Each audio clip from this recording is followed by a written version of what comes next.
one of the most unequal societies in the world, with a Gini coefficient of 0.63, where more than 67% of Thank you very much.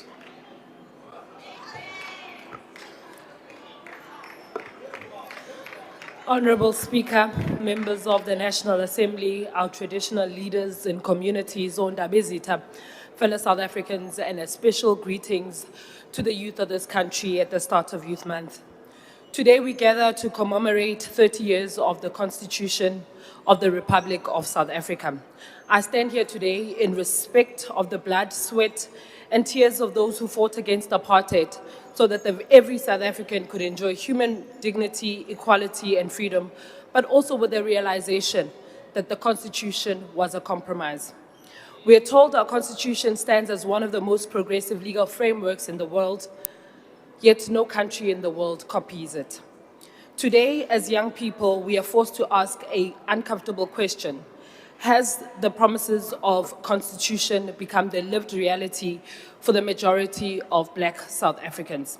30 years later, can a child in Sharpeville, Khayelitsha, Umlazi, Mdantsane, Alexandra Buchabelo, Giyani truly say they enjoy the same opportunities as a child born in Sandton, Constantia, and Umhlanga? Constitutions must not only be judged by what they promise, but also by what people experience. The Constitution gave the African majority the right to vote, but it did not change the ownership of the economy. 30 years later, South Africa remains one of the most unequal societies in the world, with a Gini coefficient of 0.63, where more than 67% of the population is living in the upper bound of the poverty line, meaning roughly 2/3 of South Africans live below the income needed to afford basic monthly needs. Millions of young people remain excluded from meaningful economic participation, where 6 in a group of 10 are unemployed. Today, nearly half of South Africa's working age population is under the age of 35, yet youth unemployment remains at crisis levels. 30 years into democracy, the greatest predator of poverty in South Africa is still where you're born, what school you attend, and whether your family possesses economic power. Umuntu omnyama uzalelwa ehluphekeni aphinde afele khona. Millions are forced to survive in informal settlements without proper sanitation, stacked up in matchbox houses, bengenawo ngisho ugesi. Thousands of graduates walk our streets carrying qualifications that cannot secure employment. Ithemba lemindeni eminingi edele konke ithumela abantwana esikolweni ishabalele. Abaningi are on the streets badla inyawupa. Township and rural schools still lack libraries, laboratories, adequate infrastructure, and modern technology. The dream of free education, as pronounced by His Excellency President Jacob Zuma, ignored in this very House. This is not a mere policy failure, it's a moral crisis. As young people, we refuse the politics of pretending and reject a constitution that has failed to change the lives of ordinary South Africans. We cannot speak about rights without speaking about material conditions. The struggle of our generation is different from that of 1976. The youth of 76 fought against political exclusion. The youth of 2026 fight against economic exclusion. The enemies confronting today's unemployment, its poverty, inequality, hopelessness, substance abuse, crime, and hunger. Honorable members, political freedom without economic freedom remains incomplete. This constitutional democracy has produced millions of economic spectators, and we cannot, as true South Africans, consider it the best in the world when it's failed to help us to meaningfully transform. A constitution that protects the property rights but hinders land ownership for the majority is fraud.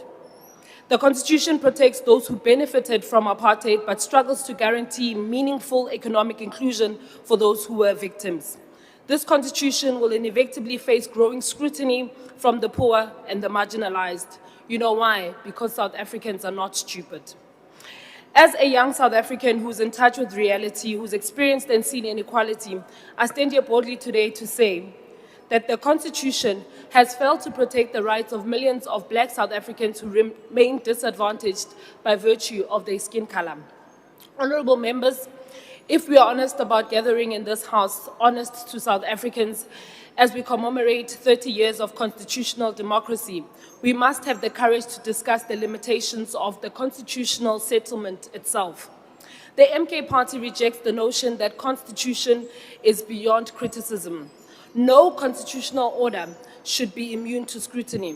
One of the greatest weaknesses of the constitutional settlement is its treatment of the land question. The MK Party continues to advocate for constitutional reform and a framework that recognizes the full history of dispossession. Honorable Speaker, we must also confront another uncomfortable truth. Long before colonialism, African societies governed themselves. Sasinomthetho, functioning legal systems, systems of justice, systems of land administration and governance. The Constitution confines us within the Roman Dutch law and English legal traditions. African law is often treated as an exception requiring validation. This raises fundamental questions. Can genuine decolonization occur when indigenous African legal systems remain subordinate in their own country? The MK Party believes that the constitutional reform must include the restoration of dignity, status, and authority of indigenous African systems of governance and customary law. Honorable members, education remains one of the most important instruments of liberation. Education is not a privilege, it's an investment. The greatest victims of these constitutional failures are the youth.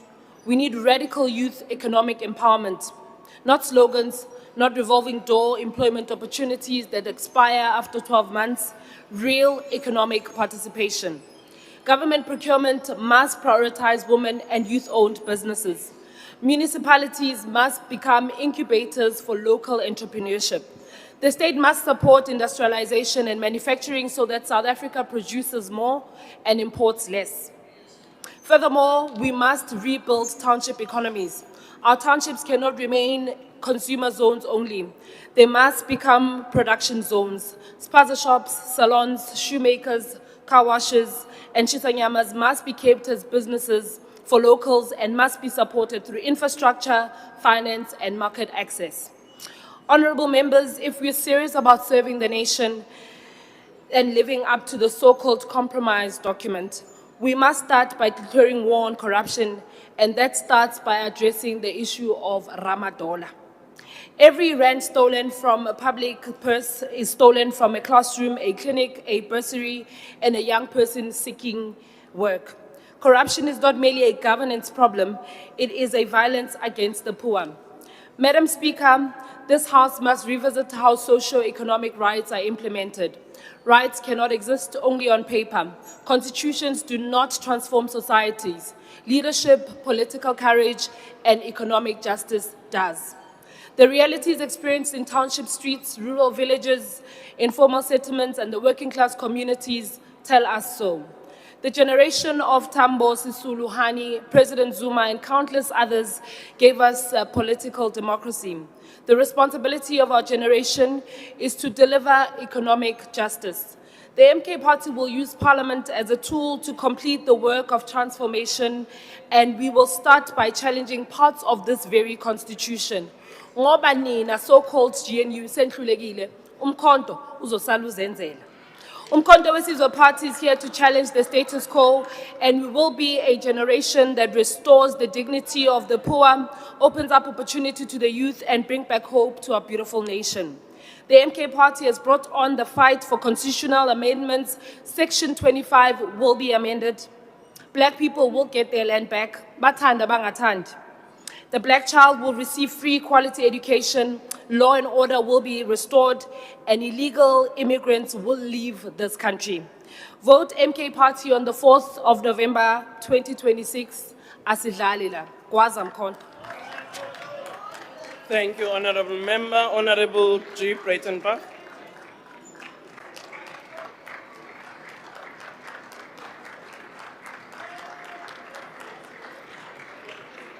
Should I say maiden speech as the Chief Whip?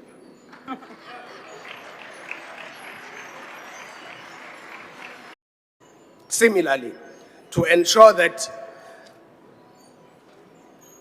power resides in the hands of the people, we must allow more federal practices to grant provinces sufficient independence.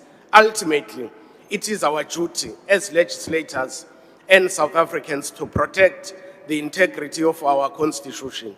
This commemoration is a valuable reminder that it cannot be treated as a theoretical set of guidelines. The IFP maintains our long-standing commitment to ensuring that the Constitution protects all South African citizens equitably. I thank you. Thank you. Honorable Fadzale.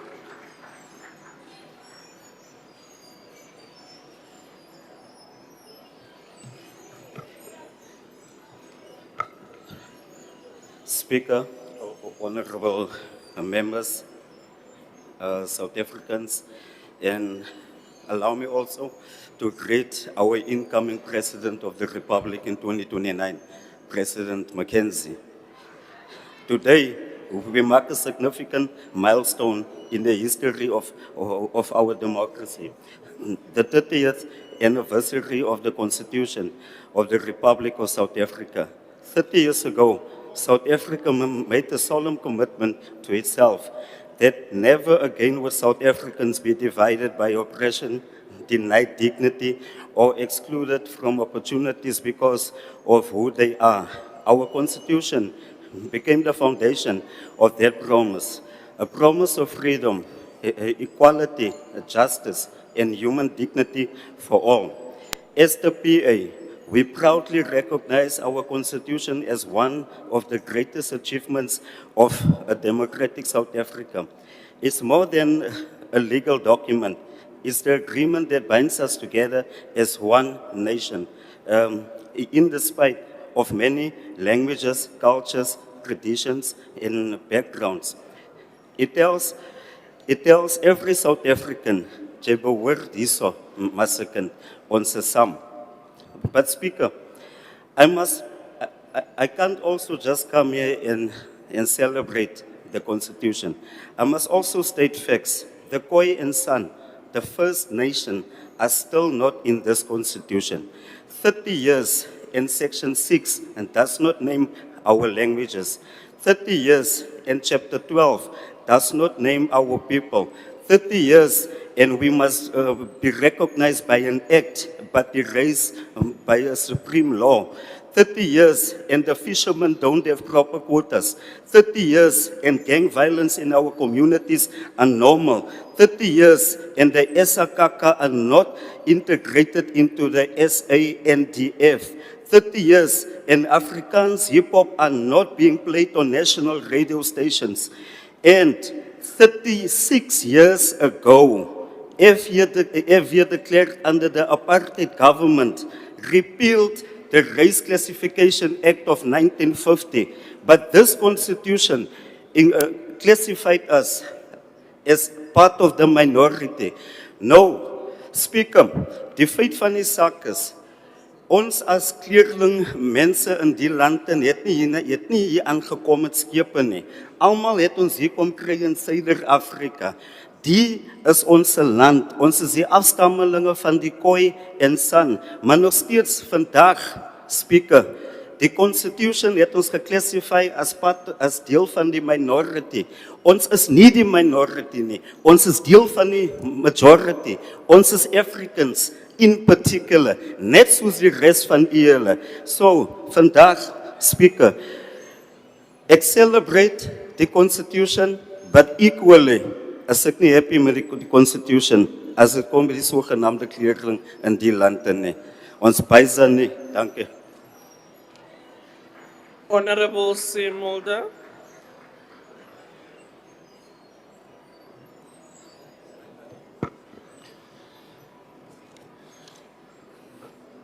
Honourable Speaker, the Honourable Deputy Minister of Justice spoke this morning about the origins of the Constitution, and he almost created the impression that the ANC did it all by themselves. He knows that's not true.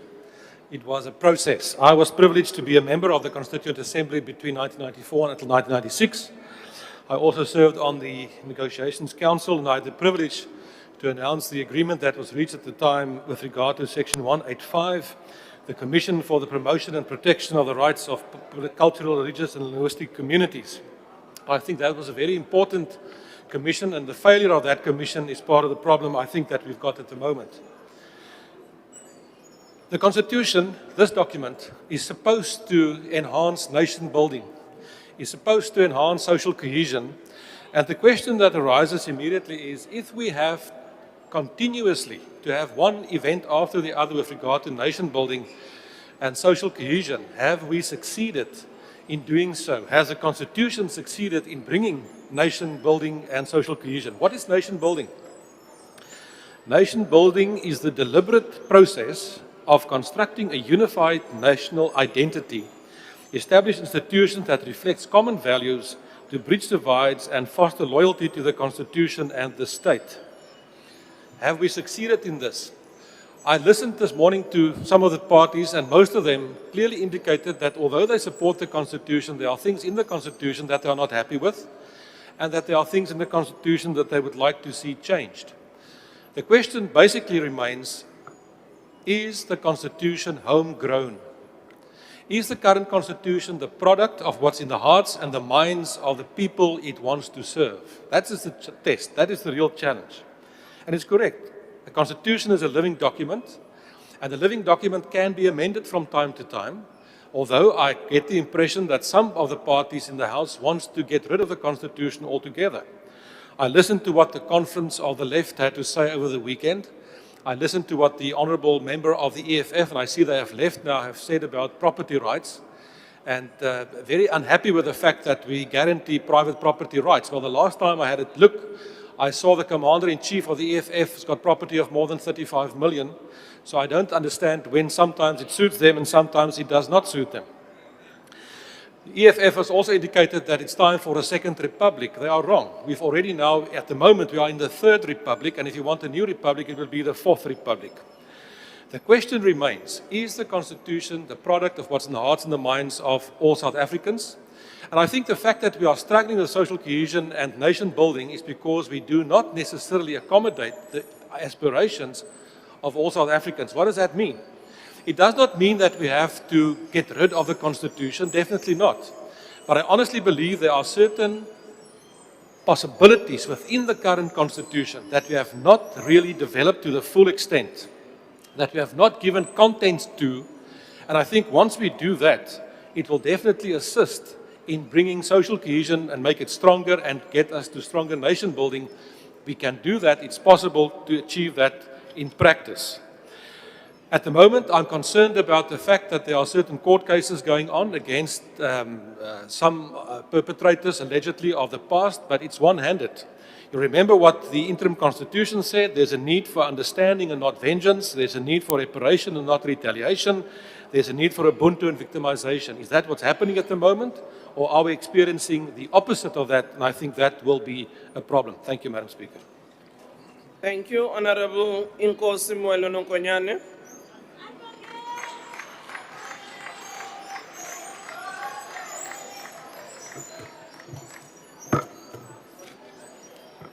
Madam Speaker, honorable members, Molweni,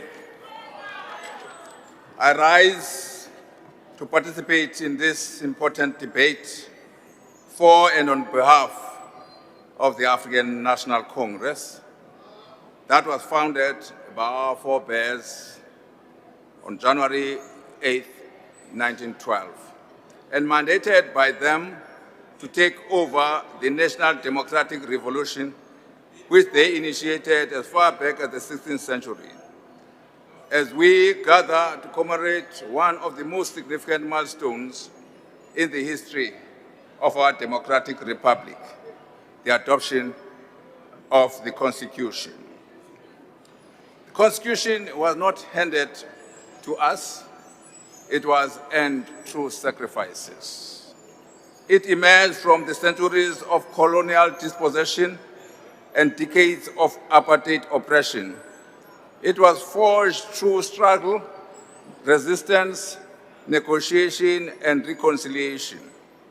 It bears the fingerprints of those who sacrificed their freedom, their livelihoods, and in many instances, their lives so that future generations could enjoy dignity, equality, and freedom. As we celebrate 30 years of constitutional democracy, we honor the generations of freedom fighters, constitutional architects, and ordinary South Africans who made this democratic breakthrough possible. We pay tribute to President Nelson Mandela, Oliver Reginald Tambo, Walter Sisulu, Chris Hani, Albertina Sisulu, Joe Slovo, and countless others whose sacrifices paved the way for a South Africa we all know and South Africa we want. We also remember Archbishop Emeritus Desmond Tutu, whose moral leadership reminded us that nation building requires both justice and reconciliation. Through his stewardship, the Truth and Reconciliation Commission, he helped our nation confront painful truths whilst choosing healing over hatred and unity over division. Honorable members, 30 years ago, South Africa adopted a constitution founded on human dignity, equality, freedom, accountability, responsiveness, and openness. Our constitution became more than a legal document. It became a national covenant. It became the legal expression of the aspiration contained in the Freedom Charter and the democratic ideals that emerged from the negotiations that shaped our motherland. It declared to the world that South Africa belonged to all who live in it, united in our diversity. Today, 30 years later, our Constitution remains one of the most progressive constitutional frameworks in the world. It continues to guide our democracy, protect our rights, and provide a framework for building a united, non-racial, non-sexist, and prosperous South Africa. Yet, as we reflect on this important milestone, we must honestly acknowledge that whilst we are not where we were in 1996, we are also not yet where we want to be. The task of nation building remains unfinished. The challenge before us is to ensure that every South African experiences the dignity, equality, and opportunity promised by our constitutional order. Honorable members, nation building cannot succeed without strong democratic institutions. The framers of our Constitution understood that democracy requires more than elections. It requires institutions capable of protecting rights, holding power accountable, and safeguarding the constitutional governance. It is for this reason that Chapter 9 institutions were established to strengthen constitutional democracy. Public Protector serves as an independent constitutional watchdog mandated to investigate improper conduct, maladministration, and abuse of power in state affairs. It exists to ensure that public officials and organs of state remain accountable to the people of South Africa. The South Africa Human Rights Commission is entrusted with promoting, protecting, and monitoring the observance of human rights. It plays a critical role in advancing the culture of human rights, etc. Honorable members, these institutions remain pillars of our democratic architecture. They protect citizens against abuse of power, defend constitutional rights, and strengthen public confidence in democratic institutions. As Parliament, we have a constitutional responsibility to exercise effective oversight while simultaneously protecting the independence, impartiality, and integrity of these institutions. We acknowledge the contribution made by former Public Protector Thuli Madonsela, whose tenure demonstrated the importance of independent constitutional institutions in advancing accountability, combating maladministration, and reinforcing the rule of law. Honorable members, our diversity must not never become a source of division. It remains one of our greatest national strengths. The pursuit of reconciliation remains one of the most important responsibilities of our democracy.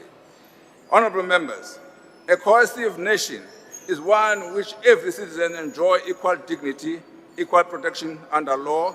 Women must participate fully and equally in every sphere of society and must be free from violence and discrimination.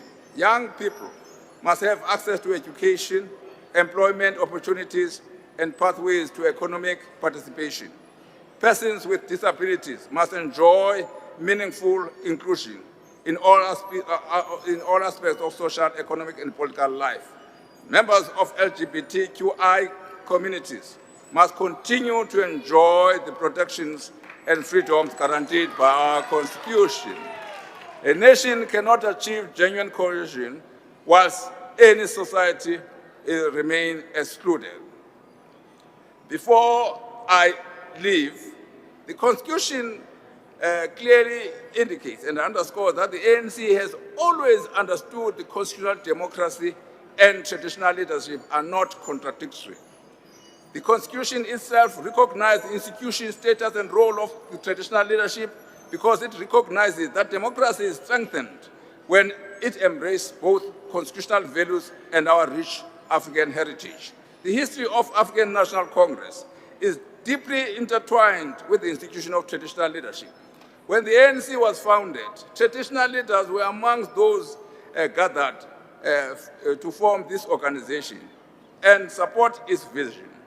Leaders such as King Dinizulu Kacetywayo of the Zulu Nation, together with traditional leaders from Abatembu, Amampondo, Amaxhosa, Bapedi, and all the nations in South Africa were there. The founding conference, together with traditional leaders, intellectuals, churches, and community representatives under the leadership of pioneers such as John Langalbale Dube and others, were part of this of the establishment of the African National Congress. Before I leave this podium, Madam Speaker, voting is not merely a constitutional right, it is a civic responsibility. We honor that sacrifice by participating, we honor that sacrifice by defending our democracy. 30 years ago, South Africa chose hope over fear. They chose dialogue over conflict. They chose unity over division. They chose constitutional democracy over oppression. Today, our responsibility is to ensure the promise of the Constitution continues. Let us strengthen our democratic institution. Let us deepen our social cohesion. Let us advance reconciliation and transformation. Let us strengthen both constitutional democracy and traditional leadership. Let us build an inclusive society for all of us. Let us continue to work envisioned in the preamble of our Constitution. 30 years later, the Constitution remains our guide. 30 years later, Constitution remains our collective achievement. 30 years later, the responsibility to build the nation envisioned by our Constitution rests with all of us. Let us continue to this journey. Aluta continua. Honorable Kay Litlape.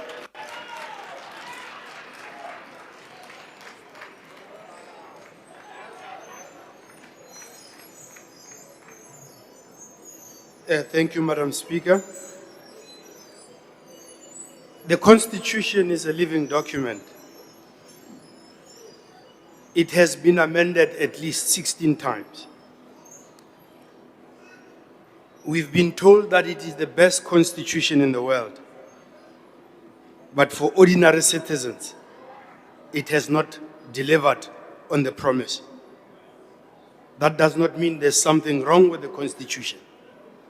It means that those that have been given the responsibility to deliver to the people have failed. We from Action SA would like certain things to be clarified.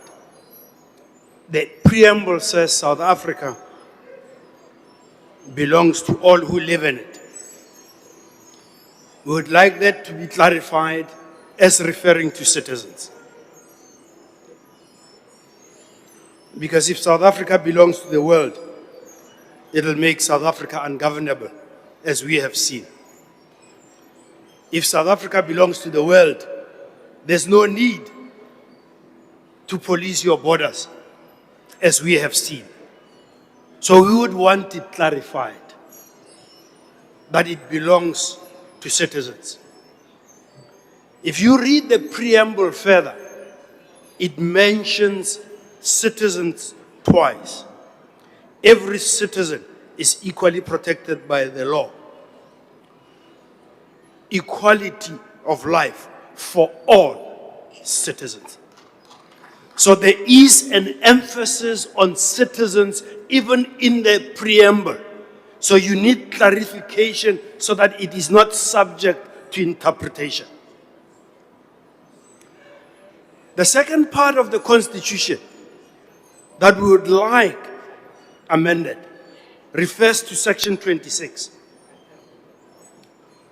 We want to remove the universal nature of the right to housing by clarifying that the obligation to provide temporary emergency accommodation in instances of illegal land or property occupation is limited to South Africans and persons lawfully in the Republic. Any illegal foreigner that occupies land is a form of aggression and should be treated as an act of war. We have a defense force that has to ensure sovereignty. And we need to ensure that people understand that we are a nation. We are not a stopover for criminals. And in the last few seconds, I'd like people to know that this Constitution does not promote unlawful conduct. But the way we have governed, the way we have resourced the police, the way we have resourced justice, we have ensured that instead of a criminal justice system, we have a criminal reward system. And we need to ensure that the police are properly resourced. Border Management Authority must have its own people. No police should be decanted to BMA. BMA must be properly resourced so that the rule of law can be upheld. Thank you, Honorable Thank you, Member. Chair. Your time is up. Thank you. Honorable K.R.J. Mishra.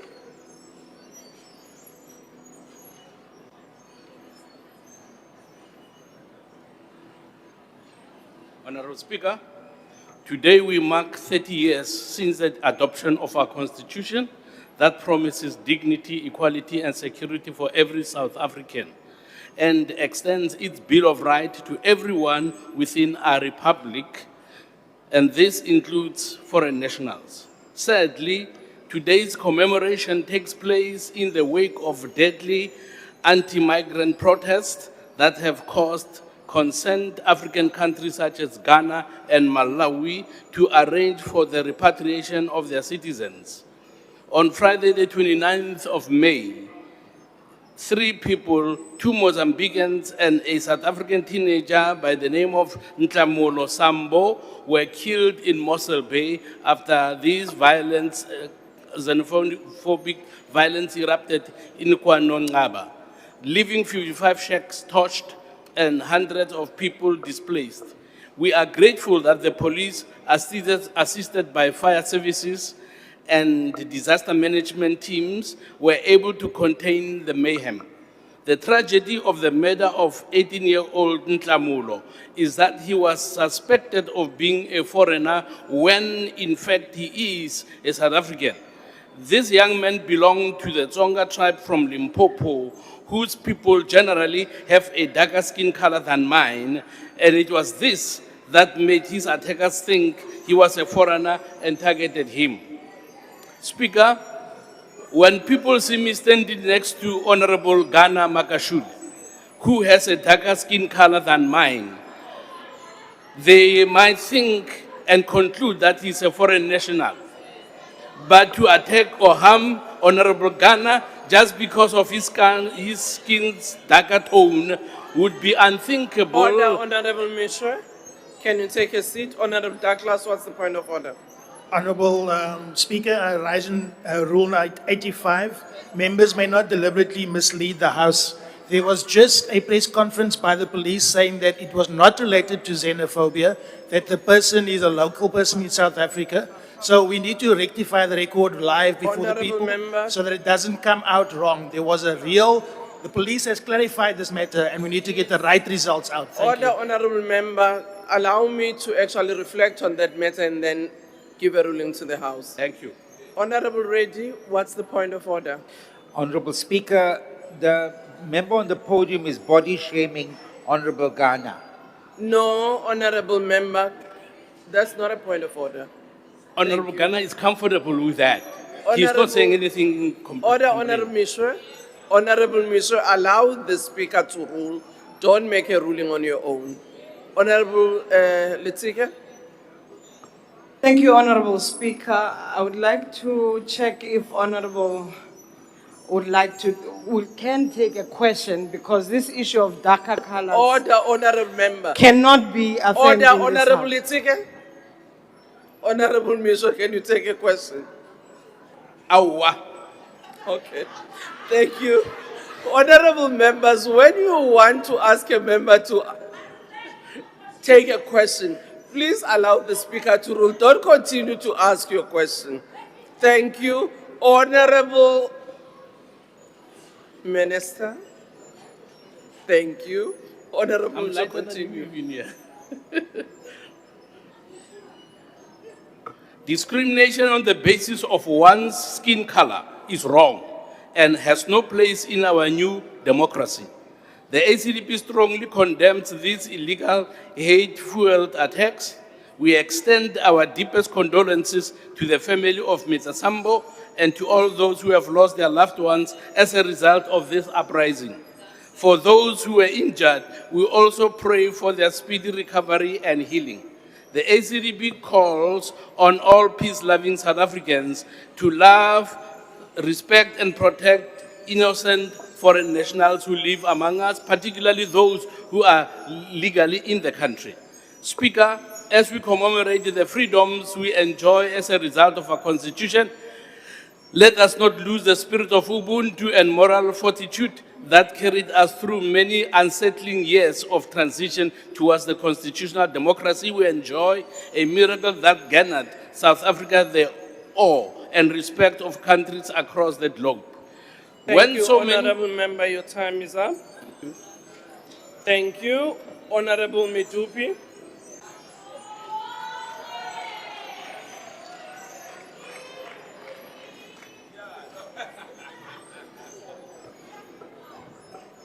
Honorable Speaker of the National Assembly, the Chairperson of the National Council of Provinces, honorable members of the National Assembly, distinguished guests, fellow South Africans. Today, as we gathered in this joint sitting of the two houses of Parliament to commemorate the 30 years of the adoption of Constitution of South Africa, we celebrate not merely legal text, but social contract and promise of renewal. The preamble of the Constitution states that we, the people of South Africa, adopt this Constitution so as to heal the division of the past and establish a society based on democratic values, social justice, and fundamental human rights. Improve the quality of lives of all citizens and free the potential of each person. These words were written by the nation emerging from colonialism and apartheid, a nation that chose reconciliation over retribution and justice over division.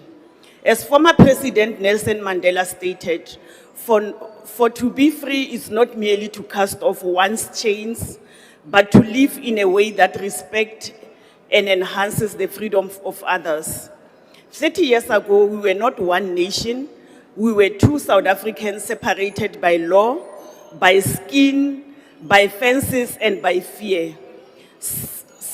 Some of us grew up in passbooks in our pockets. Some grew up not knowing what is meant to be called free.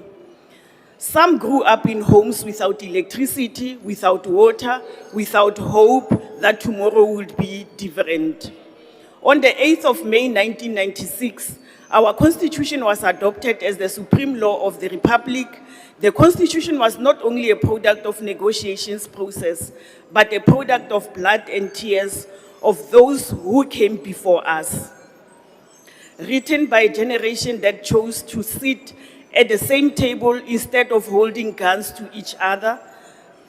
Written that the children born in rural village in the Northwest, the Gogo in KwaZulu-Natal, the students in Khayelitsha, and the workers on the mines of Rustenburg could all say, this is our country too.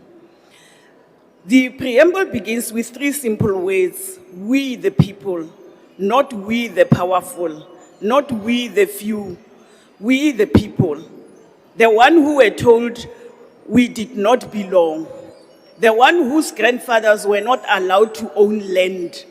The ones whose mothers' clean houses were not allowed to live in. 30 years later, that constitution still speaks to us. It says your dignity cannot be taken away. It says your voice matters. It says no one is disposable. It says that even when we fall short, even when unemployment hits, even when the lights go off, we still have a promise to hold each other to. We are here today not because the journey was easy. We are here because the journey was necessary. From pass law to the right to vote, from Bantustan to 9 provinces, from a country that divides us to a constitution that calls us one. So as we mark 30 years, let us not only celebrate what's written on paper. Let us remember where we come from. Let us honor the mothers who waited at the prison gates, the fathers who never came home, the students of 1976, the workers who strike for living wage, the sacrifice in which we have this constitution. We come from a broken place, but we chose to build. And for 30 years, that constitution has been our blueprint. 30 years ago, 30 years on, the question before this House is, how far have we gone in putting practical realization of this principle and vision of our nation outlined in the Constitution? When we look at the agenda of transformation of our economy, we can confidently say that face of the South Africa economy is very much different from what it was before in 1994. And we will be the first to acknowledge that we are not where we want to be, but surely we are not where we were before 1994. And the subsequent adoption of our Constitution. Honorable Speaker, our Constitution integrates political and economic right. Section 1 of the Constitution entrenches women's dignity and equality. Section 9 permits measures to redress past discrimination. Section 23 protects labor rights. Section 27 guarantees access to societal security, housing, healthcare, food, and water. This reflects the vision for the South Africa of our future outlined in the seminal document, Freedom Charter, that was adopted in Congress of the People in 1955. The Freedom Charter further provides the principle that the people shall share the country's wealth. The Constitution has laid the foundation for the democratic government since 1994 to develop past legislations that were still are intended to ensure that people shall share the country's wealth. President Cyril Ramaphosa has noted that transformation is not about replacing one ally with another. It is about expanding opportunities that every South Africa can participate fully in our economy. Economic transformation and inclusion therefore means restructuring ownership, control, benefit of the economy to serve all South Africans. Honorable members, under apartheid labor law, Black workers were denied basic protection. The Constitution laid foundation for legislation that changed that historical injustice. The Labor Relation Act, Basic Condition of Employment Act, the Employment Equity Act created a new labor dispensation.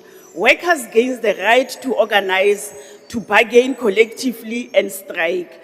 Unfair discrimination in workplace was prohibited and abolished. Through a broad-based black economic empowerment policy movement beyond narrow enrichment, the objective is to develop black industrialists, professionals, farmers, and workers' ownership schemes, and to direct public procurements towards township enterprise, women-owned business, and youth companies. The impact is visible. A more representative management and professional class. Yet, honorable members, we must acknowledge candidly pattern of ownership remains concentrated. The policy imperatives, therefore, is to deepen and broaden the triple BEE, not to retreat from it. Honorable Speaker, economic growth and inclusion requires infrastructure. Economic transformation cannot occur without energy, water, transport, and digital connectivity. Over 30 years, the democratic state delivered over 4.8 million housing units, electrified 9 out of 10 households, and expanded access to water, sanitation, clinics, and schools. The current programs such as Operation Vulindlela and the Infrastructure Fund are designed to unblock bottlenecks and crowd in private investment in energy, water, and logistic infrastructure. This is essential for industrialization and manufacturing. Section 27 obliges the state to take responsible measures to realize socio-economic right. That obligation is met through special economic zones, support for local manufacturers, and the buy local procurement approach, as well as other initiatives by democratic government to realize socio-economic right. Honorable members, the Constitution commits us to confront triple challenge of poverty, unemployment, and inequality. In this regard, the democratic government has developed multi-pronged policies that are intended to address the triple challenge of unemployment, inequality, and poverty. Among such policy interventions, firstly, in social protection that ensure that over 28 million citizens receive social grants monthly. These are not grants for charity, but entitlement under Section 27. Secondly, the provision of free basic service. In this regard, approximately 10 million households receive free basic water and electricity. On health and education, our government provides free primary health care and no-fee schools. The National Health Insurance rollout seeks to universalize access to quality health care. On special inclusion, these are the targets supporting the township economy. Thank you, honorable member. Your time is up. Thank you very much. Kwankwa. Honorable Kwankwa. Thank you very much, Speaker. Well, when you analyze our Constitution, we have to look at it through a specific lens that considers both the normative values and the aspirational values of the Constitution. The normative values are the standard by which we judge ourselves in terms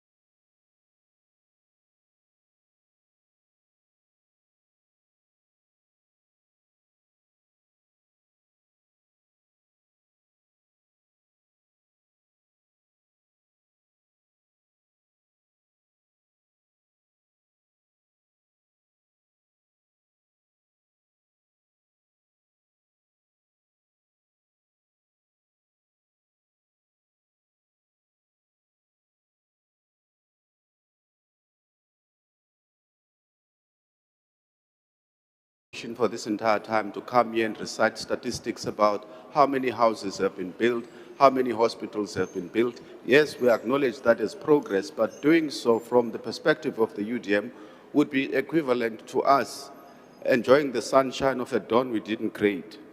But what we have to do is to acknowledge that progress and say it is great. But what the Constitution also does for us is that it serves more importantly as a mirror for us with the stock and the flow concept I was talking about, to say what progress have we achieved and what kind of society do we seek to become? Because the aspirational values of the South African Constitution are contained in our preamble, and they are clear.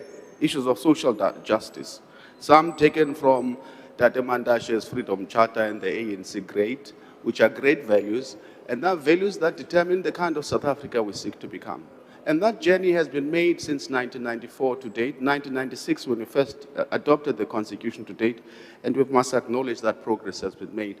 And we must put all hands on deck to ensure that even more work is done to try and improve the plight of the poor, to try and take people out of the malice of poverty and underdevelopment, to make sure that we become not just the Africa we want, but the kind of South Africa we seek to become, and set the example, as we've always done and we continue to do for the rest of the continent, and continue to punch above the weight as a country, and make sure that the kind of South Africa that the forebears, the people who sacrificed for our country, the people who wanted South Africa to be where it is today, can be proud of, so that they don't turn in their graves because of corruption, state capture, and all the other problems that we've experienced in the past. I thank you.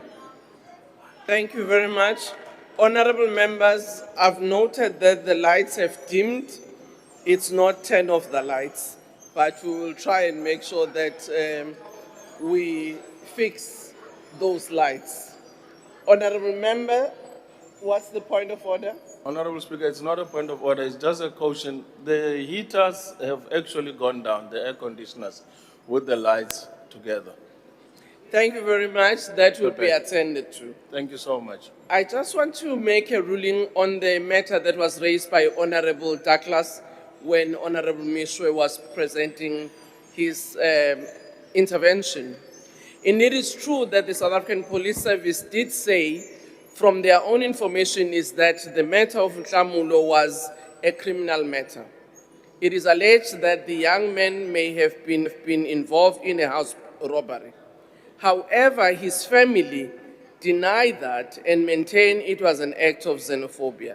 So as it stands, there are two versions to the story, and I think what Honorable Mesho was raising in the context of his speech, and not body shaming Honorable Ghana, but it was a caution to say, as we deal with these matters, the reality is that as we other the others who may not be coming from our shores, we can end up making a mistake that those that don't seem to look like us might actually be fallen of the other acts of violence. That was the context, and I thought it is important to clarify that. Thank you, honorable members. I now call upon Honorable Ghana.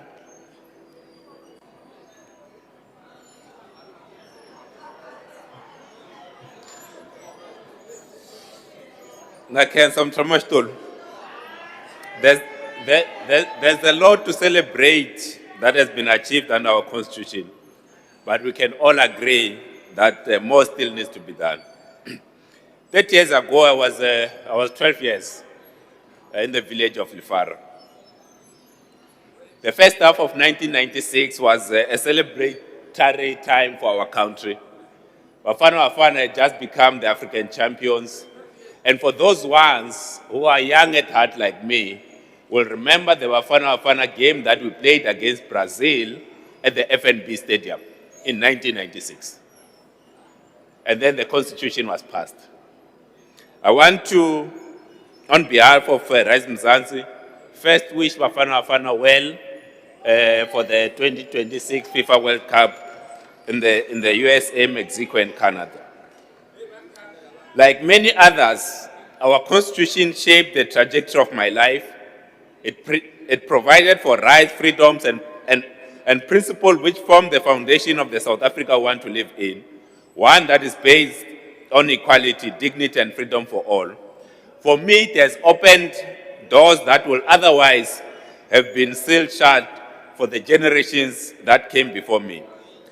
Yet, it is not the Constitution alone that gave me the opportunity to go from my village in Tsanin to be standing here in front of you today. It was the people who dedicated their lives to upholding and giving effect to the provisions of our supreme law. We stand on the shoulders of these giants in the work that we do, and I continue to take my inspiration from them. Still, we must be honest, we do not yet live in a safe, prosperous, equal, and united South Africa that our Constitution envisaged. Honorable members, we do not yet have this South Africa because many in the positions that we hold have decided not to honor their duty to South Africans, their duty to demand accountability, transparency, and to ensure that this government works for the people. As you all know, I was elected as the chairperson of the impeachment committee this week that will conduct an inquiry in terms of Section 89 of this very same Constitution.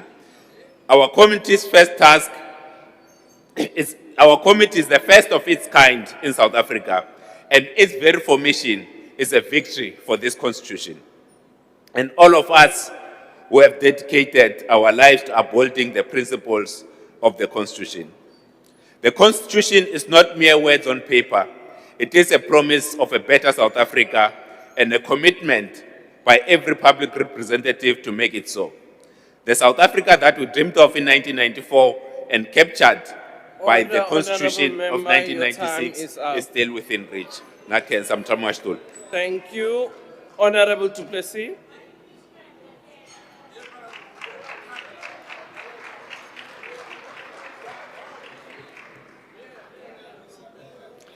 Good morning, Honourable Speaker, members, and most importantly, fellow South Africans. On 12 September 1989, my grandfather received a call. It was a call to tell him that his only son, Anton Lubowski, was brutally murdered.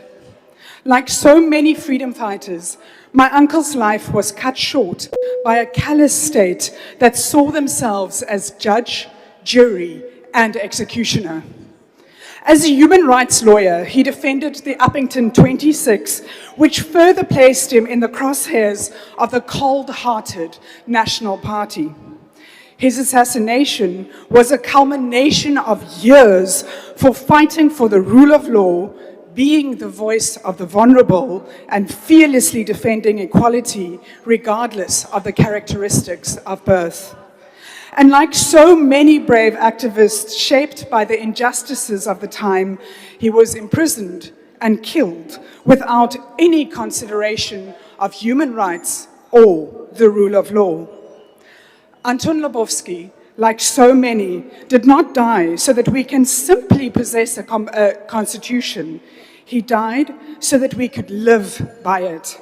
He died, and his sacrifice was to live for the words printed on paper. He sacrificed his life for what those words promised: human dignity, equality before the law, accountability, justice, and freedom.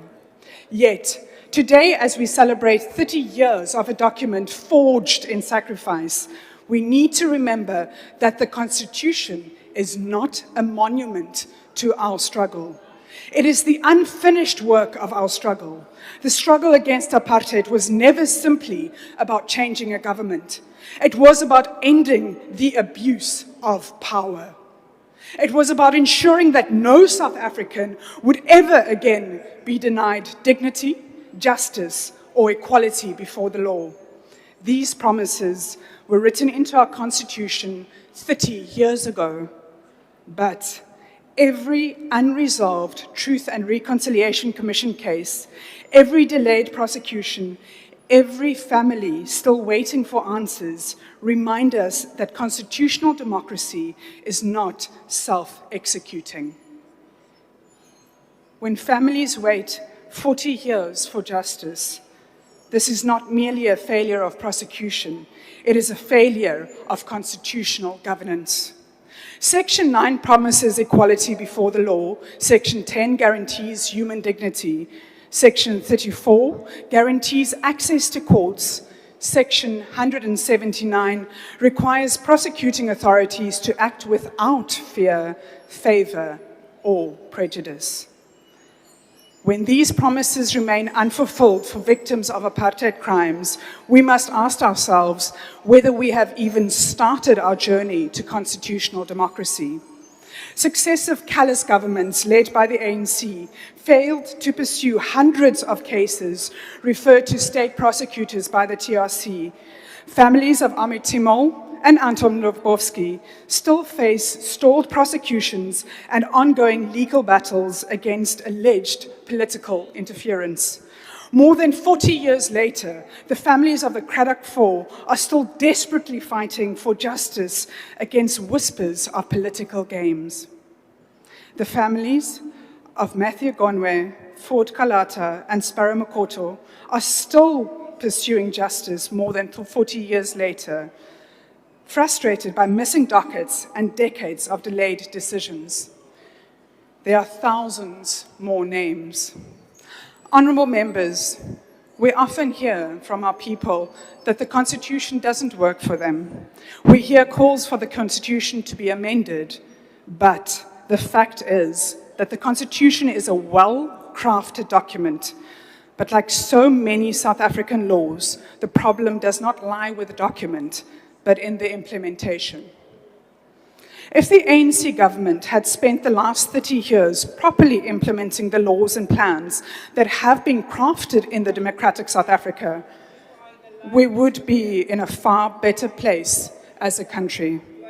As we celebrate 30 years of this exceptional document, we must commit to better implementation of its details and principles under the government of the national unity and beyond. Order, honorable member. Honorable Reddy, don't run a commentary while a speaker is on the podium. You don't do that. Honorable Reddy, you don't do that. Thank you. Proceed, honorable member. Thank you, Honorable Speaker. The generation of Lubowski, Timol, Goniwe, Kalata, Makoto, and so many more fought and died for this document. It is therefore our responsibility to keep fighting for their legacy to be enacted in the implementation of the Constitution of South Africa, so that we can truly break free of the legacy of apartheid and exemplify constitutional democracy. Let their deaths not be in vain. Let us celebrate, let us implement this document forged in sacrifice. I thank you. Thank you very much. Honorable V. Gerike, just to remind you, we do have a seat provided for all of us to wait before we speak, not on the stairs. Thank you. You can go ahead. Thank you, Speaker. Just that I got late notice that I'm the next speaker. As Speaker, I stand on the protocol already established. Today we stand in solidarity with the nation as we commemorate the historic 30th anniversary of the South African Constitution. It is of utmost importance to note that this Constitution is a result of a bitter struggle against apartheid, oppression, and human rights abuses to bring about freedom, equality, and dignity to all who live in South Africa. Yet, Chairperson, as we mark 3 decades of this transformative text, we must also confront the failures of the DA-led government of national unity in meeting the requirements of this Constitution. Our Constitution is celebrated globally for its progressive Bill of Rights. However, in practice, it suffers a critical failure and inability to bridge the gap between lofty and legal promises and the reality of municipal service delivery. And in this regard, I will touch on some examples of how the state frequently fails to deliver basic municipal services. This operational breakdown is clearly evident in service delivery failures, more specifically, the management of the housing crisis. Section 26, Speaker, of the Constitution explicitly guarantees everyone the right to have access to have adequate housing. It legally obligates the state to adopt reasonable legislative and development measures within its available resources to ensure the progressive realization of this right. And needless to say, Speaker, the implementation mechanism has failed to keep pace with these legal requirements, as there are hundreds of thousands of vulnerable families that remain on municipal housing waiting lists, forced to live in informal settlements without formal infrastructure. In informal settlements like Diepsloot and parts of Johannesburg, thousands of families lived without formal shelter, proper sanitation or electricity as elsewhere in the country. This reality is mainly due to a lack of implementation and the incompetence of political office bearers and lazy officials. While provinces like the Eastern Cape stand as examples of the state's failure to deliver Section 27 rights, specifically access to healthcare and water. In rural municipalities across the Oliver Tambo and Amatole districts, hospitals and clinics are chronic medicine shortages, dilapidated structures, and a lack of clean running water. This is a travesty of the constitutional provisions for people in need of basic necessities. In DA-governed metros and shared GNU spaces across all provinces, service delivery is routinely crippled by bureaucratic red tape, continuous budget cuts, and a failure to upgrade informal settlements. This failure is also evident at the municipal level, Speaker, where corruption, administrative chaos, and political cadre deployment have stripped local governance of any real capacity. As the Auditor General's report consistently shows, most South African municipalities are financially unstable and incapable of managing public funds. This reality proves that a progressive constitution on its own is powerless without competent leadership to execute its laws. And when the state lacks an efficient, transparent mechanism to construct housing and develop vital infrastructure, the constitutional right to adequate shelter remains nothing more than a theoretical concept of impoverished citizens. Speaker, the preamble of the Constitution states that South Africa belongs to all who live in it, united in all our diversity. It is therefore hurting to see how this provision is contradicted by bigots and xenophobes when migrants are giving the runaround in our country. The campaign of hatred against people who do not look like these bigots or speak the language of these xenophobes is intensifying. And yet the state is standing arms folded when migrants are chased around, robbed and assaulted. There is no other way to describe it but to conclude that this violence is state-sponsored. Just 2 days ago, Speaker, I conducted a prayer service in Mossel Bay. Reverend Kenneth Meshu, I'm on the ground there, standing in solidarity with a grieving family whose young son was brutally murdered.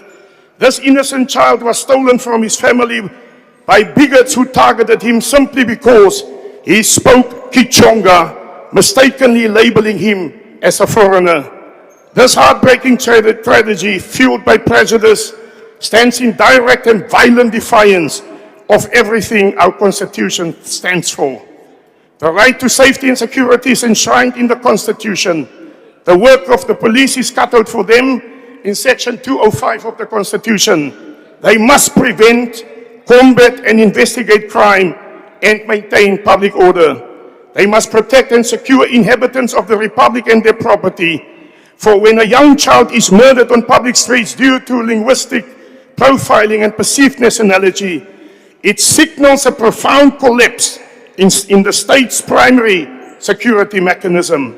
A constitution is rendered an empty promise when law enforcement repeatedly fails to shield vulnerable people from targeted violence and xenophobic vigilantism. I close. This constitution was designed to be a transformative blueprint, but it cannot override the incompetence of ideological misalignment of the politicians elected to execute its vision. And as retired Deputy Chief Justice Dikrang Mosoneka once remarked, the Constitution is permissive of justice and redistribution, but it remains up to the citizens and the elected governments to do the actual work of governance. Therefore, while the Constitution promises a life of dignity, the continued failure in service delivery represents a failure of the state. And so, Speaker, as the EFF, we will continue to demand the active enforcement of the rule of law and radical proposals for constitutional revision. I thank you. Thank you, Honorable Gerike. Honorable Mqina.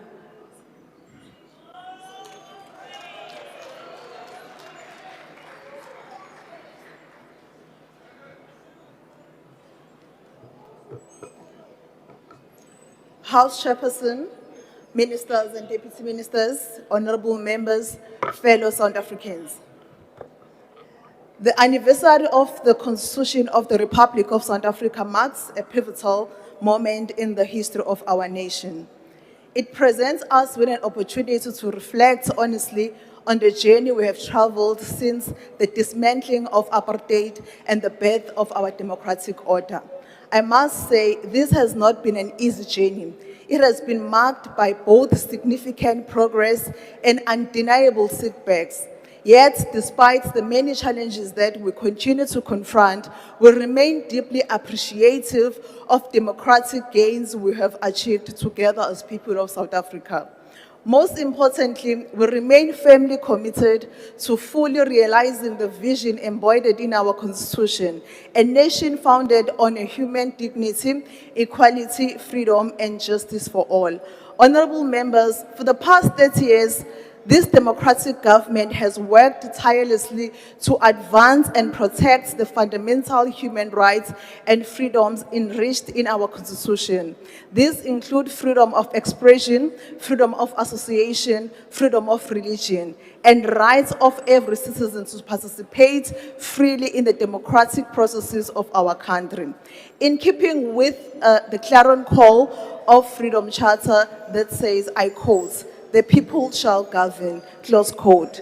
South Africans have since the first democratic elections in 1994 consistently participated in free and fair elections, exercising their constitutional guaranteed democratic rights to elect a government of their choice. Yet again, on the 4th of November this year, 2026, South Africans will return to the polls during the local government elections. Therefore, allow me to use this opportunity to call upon all South Africans who have not yet registered to vote to do so. Registering to vote is not a merely administrative process. It's an affirmation of our democracy and important expression of active citizen. Another defining feature of our Constitution is affirmation of the rights of every person to live free from violence, discrimination, intimidation, and fear. Our Constitution affirms the equal worth and dignity of women, children, persons with disabilities, and all vulnerable groups in our society. Yet, despite these constitutional guarantees, far too many South Africans continue to confront the harsh realities of violent crime on a daily basis. Gender-based violence and femicide continues to rob women and children of their dignity, their safety, and freedom. These realities remind us that the struggle for social justice remains far from complete. Hence, we support the declaration of GBVF as a national disaster and the commitment of resources to tackle this crisis. Yes, the Constitution gives us rights, but it also imposes responsibilities upon all of us: government, business, labor, civil society, and communities to work together to build the South Africa envisaged by our democratic founders, prosperous, democratic, non-racial, and non-sexist society. House Chairperson, at times there are those who seek to undermine our constitutional institutions. There are those who question the value of constitutional democracy when confronted by frustrations, inequalities, and hardships experienced by many of our people. We must be clear that answers to our challenges is not less constitutionalism nor less democracy. The answer lies in the full implementation of the Constitution. It lies in a strengthening ethical accountability and developmental governance. It lies in building capable institutions that serves our people efficiently, honestly, and with integrity. As public representatives, we carry a responsibility to ensure that the promises contained in our Constitution translate into lived realities of our people. This requires ethical leadership, effective service delivery, economic transformation, and the creation of sustainable jobs, particularly for young people and women who continue to bear the greatest burden of our unemployment and inequality.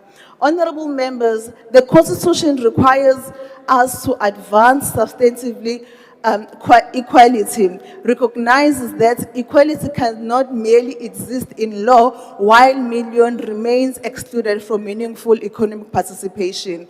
We must confront the deep social and economic injustice inherited from our painful past.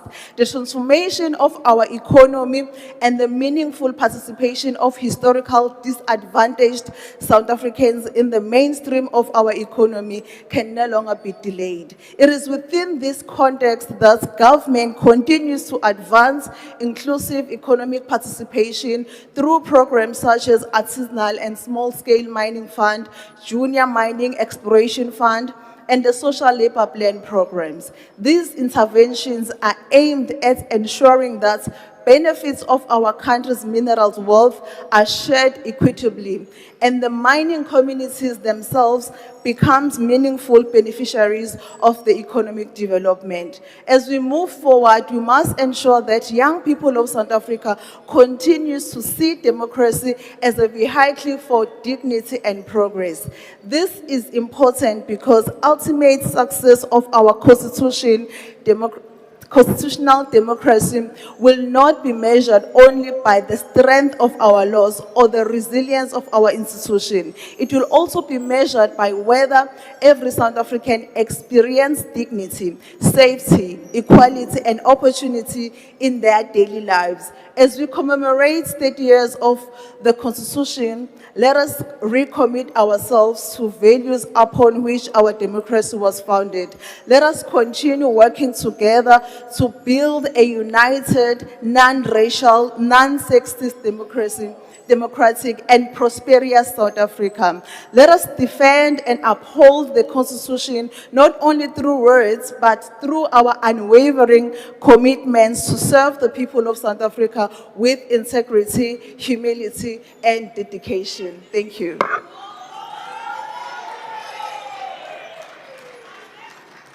Thank you very much, Honorable Deputy Minister. Honorable members, we were supposed to break for we were supposed to take a comfort break, but due to the minimum number of speakers, I'm not going to allow that. We are going to proceed with the debate. I'm now inviting Honorable Ismail Musa to take the podium. Thank you, Honorable Chairperson, honorable members, and fellow beloved family of South Africans. In the name of Almighty, the most gracious and the most merciful, I greet our beautiful nation with the warmest of greetings of prayer, peace, love, and goodwill. Our Constitution is a covenant between the people and the vision and future we seek to build together. Our Constitution stands as a beacon and moral compass of hope, justice, equality, human dignity, respect for all religions, cultures, emerging from a painful political history of division, injustice, and oppression. Every human deserves a right to dignity, respect, and equal worth, regardless of social status. As beloved citizens, leaders, and public representatives, We are called upon to uphold constitutional values, promote social cohesion, respect diversity, and protect the democratic institution that serves our people. The Constitution also teaches us the importance of dialogue and respect for differing views. The Constitution encourages us to resolve our differences through democratic engagement rather than division and conflict. As South Africans, we should take pride in having one of the world's most respected constitutions in the world.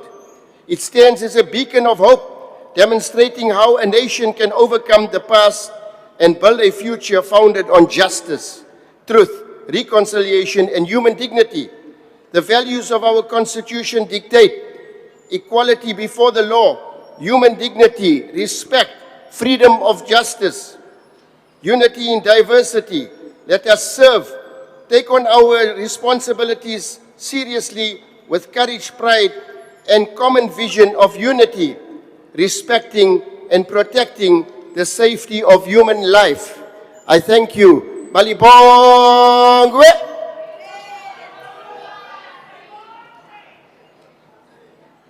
Honorable Nzimande.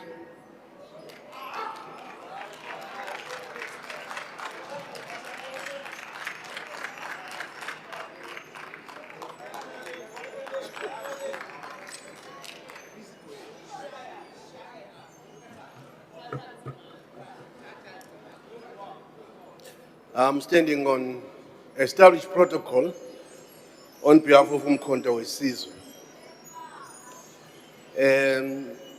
Umzabalazo wethu bewukubuya isizwe nokuthatha umnotho. Not to manage the country on behalf of those that usurp our country and our economy. Lokho kuyobe kukudayisa amakhosi ohlanga ocetshwayo oSikhukhuni oBhambatha noMzilikazi noHalishiwe. Siyakusho ke namhlanje sithi siyavumelana nomama engasekho uMadikizela Mandela ukuthi le constitution eyanegotiate umongameli walaba, it was over-negotiated and protected the rights of those thieves that stole the country and are owning the resources of our country. The constitution is betrayal of the workers, betrayal of justice of our people, for our people, including Euromyokoro, people of Kwamakhuta, Wepatong, Sharpeville, maimed to derail all freedoms by the apartheid regime. Icala labo nje kwakuthi babi identity, ye basic human rights, the right to exist in their own land, right to own the land and resources. Today we are compelled to ask a painful question. Really, was it necessary for the ANC to think that it's the rightful party to be a leader of the revolution of the oppressed, whilst knowingly at this juncture and at crucial stage of our revolution, it will turn back and sleep in same bed with Freedom Front Plus, DA AfriForum, the parties representing the symbol of oppressors, who maimed the defenseless women and children in their sleep and in the trains.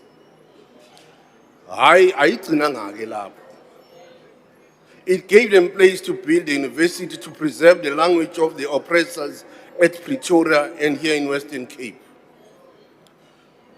Kodwa umuntu onsundu mangabe ethi uzama uvikela isithunzi sakhe azakhele imuzi mayibona indawanyana engathi ingconywana engakha benza isihluku bavele badiliza imizi yabo ngendlela ebuhlungu. Hambi eTonville uzayibona leyo nto. The great betrayal of 1994. Our people were told freedom has arrived, dignity has been restored, victory is certain. But what has changed for the black majority? The land is still not ours. The minerals are still not ours. The banks are still not ours. The economy is still not ours. Millions remain unemployed. Millions remain landless and are tenants in the land of their ancestors. Millions remain trapped in poverty. What we have today is a constitutional democracy without economic justice. That is not freedom. That is managed inequality. Rights enshrined in the Constitution without land are empty words. The central question of South Africa has always been the land question. Colonialism and apartheid were not simply systems of racism. They were systems of economic theft. Land was stolen, mineral wealth was stolen, labor was and still exploited. And yet today, 30 years after democracy, the descendants of the depossessed are told to be patient. But Umkhonto says enough is enough. That is why MK Party stands for expropriation of land without compensation, state custodianship of land, agrarian transformation, restoration of African ownership of the economy. Because land is not just property, land is freedom. Land is dignity, land is justice. Economic liberation is the new front line. Our revolution was not about voting every 5 years. It meant the right to work, the right to economic emancipation, the right to share in the wealth of the country, and the right in the ownership of the land and mineral resources. Still in the presence of this constitution, today South Africa remains one of the most unequal societies in the world. A small minority control the world, the majority survive on the margins. This is why... Thank you very much, Honorable Nzimande.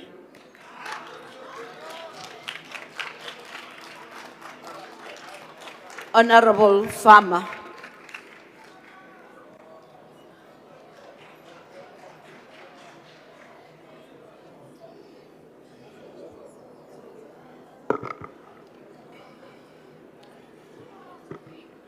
Honorable Chairperson, honorable members and fellow South Africans, I greet you in the name of Jesus Christ, our Lord and Savior.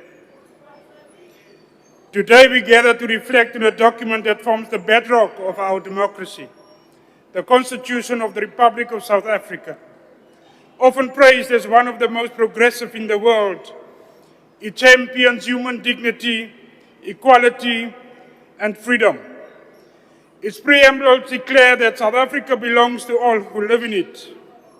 Yet, for our country's true First Nations, the Khoi, San, and the Nama people, the reality remains profoundly different. Beneath the celebrated text lies a painful legacy of constitutional neglect and the continued exclusion of indigenous identity.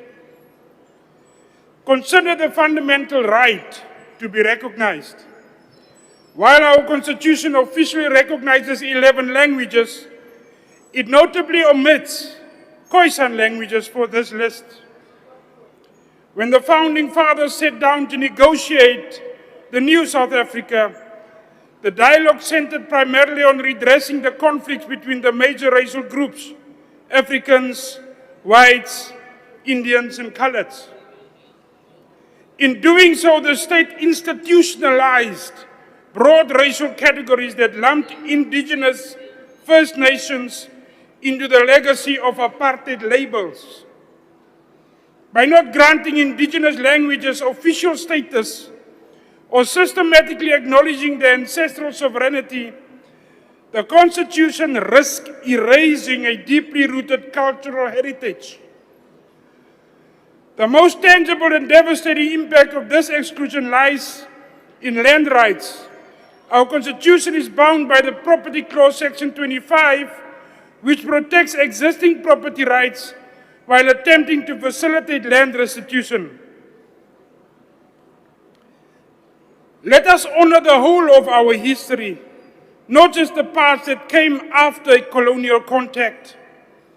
It is time we align our supreme law with our highest moral values, ensuring that South Africa truly belongs to all who live in it, especially those who lived in it first. A constitution is not a static monument, it is a living document. For South Africa to fully embody the inclusive nation it claims to be, we must confront these gaps. True reconciliation and justice will only be achieved when our foundational law fully embraces, restores, and protects the dignity and heritage of our very first people. Honorable members, Munibaizani, salute.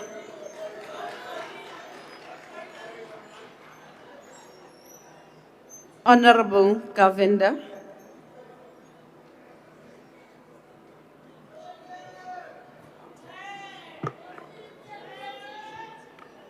The Honorable Chairperson, the National Council of Provinces, honorable members, today as we commemorate the 30th anniversary of the Constitution of the Republic of South Africa, we must remember that we are entrusted with a covenant between the people of South Africa founded on human dignity, equality, freedom, accountability, and democratic governance. As we reflect on this important milestone, we must also honor those who helped shape our Constitution and our democracy, and ensure that we have a Constitution that reflects the aspirations of all South Africans. Amongst those who played a significant and constructive role was the visionary leaders of the Inkatha Freedom Party. The IFP entered the constitutional negotiations not as a spectator, but as an active participant in crafting South Africa's democratic future. Through the leadership of Prince Mangosuthu Buthelezi and distinguished leaders such as Dr. Frank Mlalose, Dr. Benny Ngubane, Dr. Lionel Mchali, and many others, the party advanced proposals that strengthened constitutional democracy, promoted national unity, and enriched the final constitution settlement. History records that the IFP was amongst the strongest advocates for a system of provincial government, cooperative governance, and constitutional recognition of traditional leadership. These were not narrow political objectives, honorable members. They were nation-building interventions that sought to balance unity with diversity and ensure that governance remains responsive to the communities it serves. One of the most important outcomes of our constitutional architecture was the establishment of the National Council of Provinces. The NCOP was created to ensure that provincial interests are represented in the national sphere of government and that cooperative governance becomes a lived reality rather than a constitutional aspiration. Since its establishment in 1997, the NCOP has served as a vital bridge between national, provincial, and local government. It is therefore fitting that we remember those important leaders who played a visionary role to ensure that we have the constitution that we can be so proud of today. Honorable Chairperson, 30 years later, the constitutional vision of integrated governance remains as relevant as ever. South Africans do not experience government in three separate spheres. They experience government as one. When water does not flow, when roads deteriorate, when electricity fails, they expect government to respond. And therefore today, let us remember those that crafted this democratic constitution that we are so proud of. I thank you.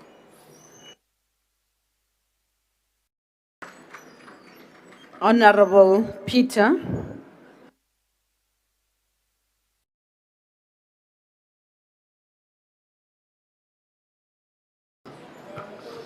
Mhlali ngaphambili manibulele elithuba ndilifumanayo ndi-UDM. Mhlali ngaphambili le constitution sithetha ngawo lo mgaqo siseko weli lizwe sithetha ngawo namhlanje ngubani na umntu okhoyo kule ndlu ongenakungayihloniphi.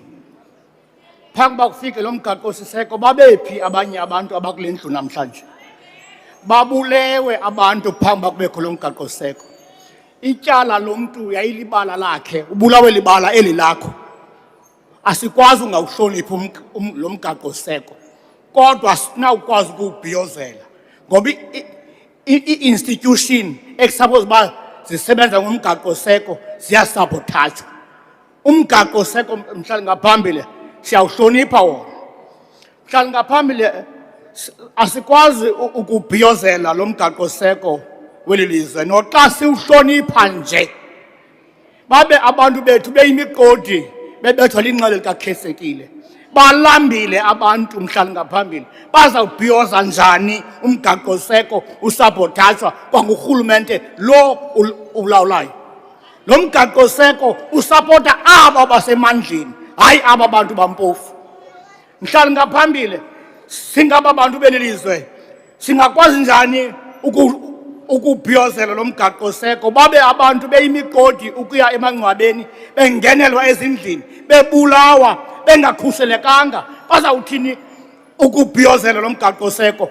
Siza kuyinika inhlonipho umgaqo seko ngoba siyakholelwa mhlali ngaphambili ukuba lo mgaqo seko nguye isiseko selilizwe.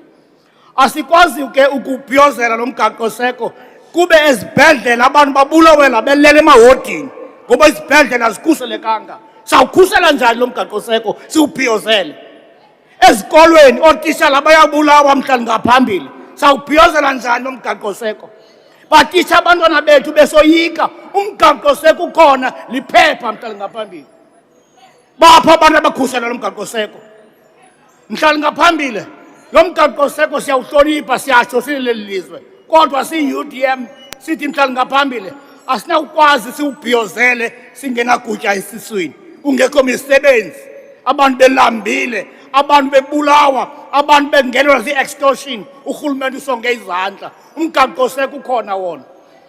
Uphi lo mgaqo seko mhlali ngaphambili xa ootitshala ezikolweni bengenawukhuseleka? Ngaphambili makwedini akweli lizwe yitsaleleni ngasebuhlanti ningxame ukuyibinza ukuze amaxhego abhomboloze ukubiza izinyanya abike ibunzi kwizihlwele. Umthetho woyisiwe kwanorhulumente woyisiwe. Ngaloo mazwi mhlali ngaphambili mayirhuqe iye emanzini yona yophusile. Enkosi.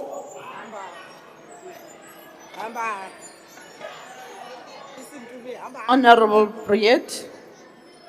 Other honorable members.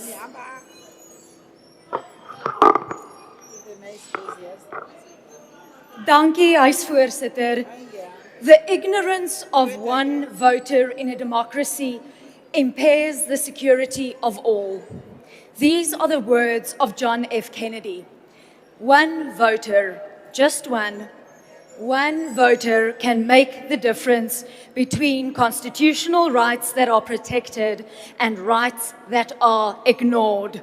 One voter can be the difference between accountability and failure. One voter can be the difference between decline and renewal. In 2021 in Frankfurt in die Mafube munisipaliteit in die Vrystaat was dit een stem wat gemaak het dat wat 'n 5+ dorp kon wees nog 'n 5 jaar onder ANC beheer is. Een stem wat bepaal het hoe daardie dorp vir die volgende 5 jaar bestuur sou word. Vandag staan daardie gemeenskap weer voor 'n keuse. Aanvaar ons die verval of kies ons verandering? And that is why, as we celebrate 30 years of the Constitution, we must remember that a Constitution is not merely a document, it is a promise. As Minister Kubayi said during the launch of the anniversary, the Constitution is a testament of South Africans from different backgrounds who came together to build a nation that belongs to all who live in it. But a promise on paper, if it is not honored in practice, means nothing. The real question 30 years on is this: whether South Africans truly experience the rights guaranteed in the Constitution. Do they experience dignity? Do they experience safety? Do they receive basic services? And do they have confidence in their elected officials?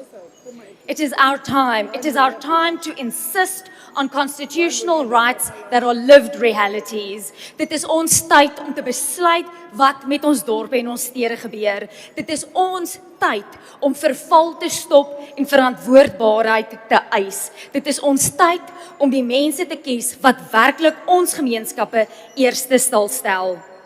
Ons is 5 maande weg van die geleentheid waar Suid-Afrikaners weer vir ons hulle toestemming kan gee of dit kan terugtrek. En dit gaan bepaal hoe ons dorpe bestuur word en hoe ons belastinggeld bestuur word. Ek sluit af. Dit is ons tyd. Dit is ons tyd om te kies, dit is ons tyd om te verander en dit is ons tyd om Suid-Afrika se grondwet nie net te vier nie, maar om dit te laat werk vir elke Baie burger. dankie, Ek mevrou. dankie. The next speaker on my list is Honorable Mokai.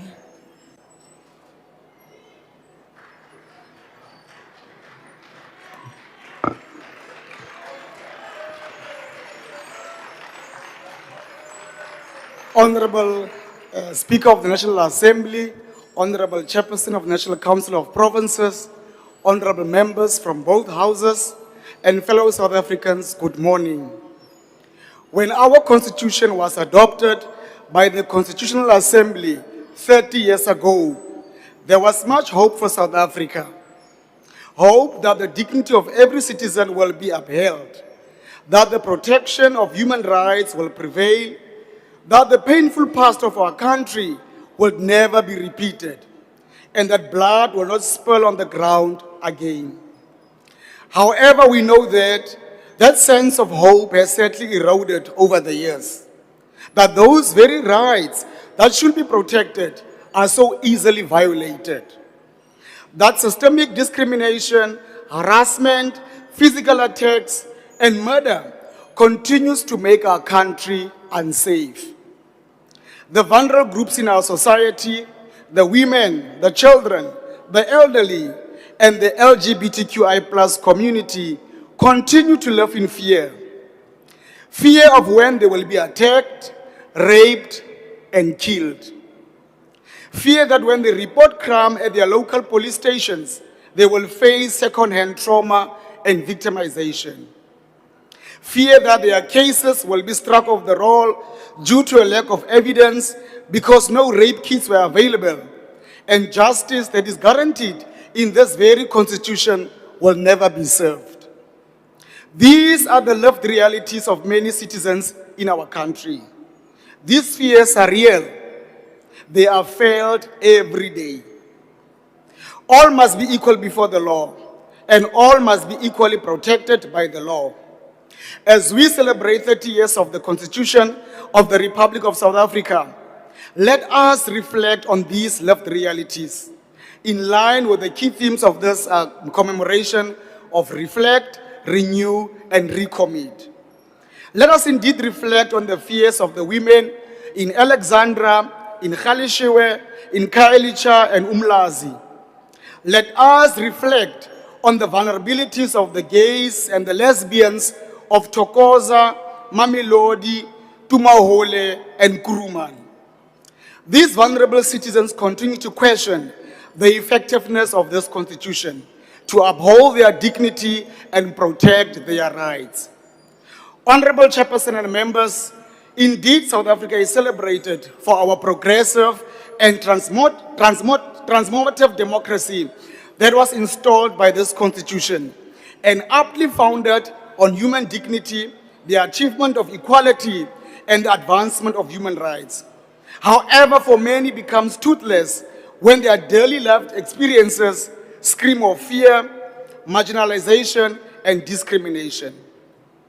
This debate today is held under the theme and in the month of June, which coincides with International Pride Month. Pride Month that stems from the Stonewall riots in June 1969 in the United States. As a proud member of this community, I carry the responsibility to champion our cause in this parliament, of which I'm a member. We must use this commemoration to recommit ourselves to the fact that this constitution will effectively uphold their dignity and protect their rights. That this constitution is not only a ceremonial and toothless document, but a serious pledge for all of us to always uphold the rule of law and fight discrimination and marginalization head-on. That we strengthen accountability and build capable institutions that safeguards the freedoms of all South Africans, especially the women, the children, the elderly, and members of the LGBTQI+ community. I thank you. Kia leboga, baie dankie.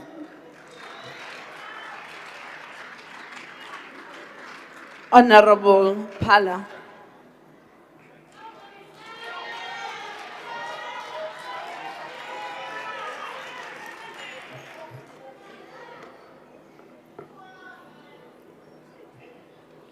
Chair of the session, members, honorable members of both houses, the people of the country, Dumelang. Chair and honorable members, allow me to start by my debate in this August House by referring to the words written by Advocate Tembegan Ngogaitobe in his book, The Land is Ours. In his introduction, he says, South Africa's constitution stands as a monument in the world. For Ruth Bader Ginsburg, a judge of the Supreme Court of the United States of America, it is not the Constitution of the United States of America that is a model of the world, but the South African Constitution. The magnitude of its vision and ambition is unprecedented.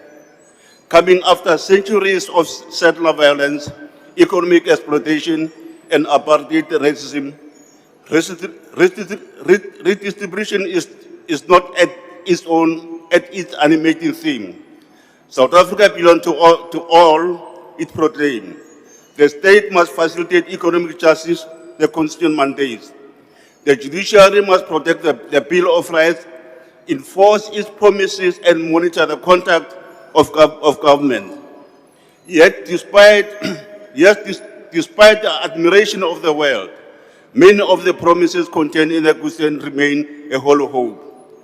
The advocate's hollow hope narrative resonates with a poetic description by prominent South African poet, Mr. Wallace Rote, when he said, "Hope is stranded and despair is taking stride." Honorable members, despite the pitfalls on transformation path due to either failures to implement the constitutional provision adequately nor malfeasance in the system, this Constitution of the Republic reigns supreme. Section 25, subsection 6, subsection 5, subsection 7, subsection 8, subsection 9 requires Parliament to act decisively on behalf of those who bore and continue to bear the hardest miseries of apartheid dispossession. Honourable members, while commemorating the 30th anniversary of this rich monumental document, which in all respects embraces efforts to build a sense of common nationhood and shared destiny. In the 30 years of transformation through the implementation of this constitution, therein were numerous policy developments which are consistent with the founders of this freedom, innate constitutionalism and respect of rights for all. Honourable members, celebrating the supreme law of the land is a noble honor. It's an honor to serve the nation and to recognize men and women who provided honest, principled, and dedicated leadership in pursuit of national unity and reconciliation. The Constitution embraces principles of integrity, democratic functioning, objectivity, respect for people's rights, which we encourage the nation never to lose as its central thrust, which is to create a society in which the fruit of freedom would truly be made available to all, as championed under the goal of a better life for all. Thus, the determination to see the transformation through the vision of this Constitution remains resilient and inspiring.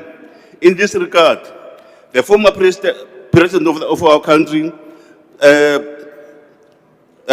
President Thabo Mbeki, in 2008, he said, I quote, "We have sought to advance the vision precisely because we understood that we would fail in the struggle to achieve the nation's social cohesion that our country needs, as well as in the national unity we require to enable us to act together to address the major challenges we face.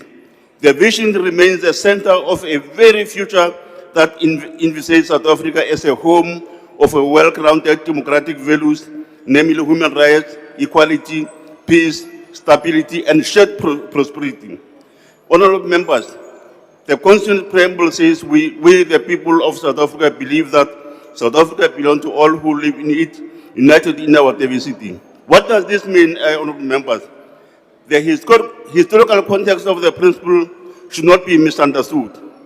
This principle emanates from the Freedom Charter, which was adopted in 1955 in Cape Town, wherein our forebears were addressing a challenge of what was termed and still termed colonialism of special type, that the colonizers and the colonized are people who reside in their birthright share South Africa as a home, meaning people who were born from generation after generation in this country cannot proclaim any other country as their home except South Africa.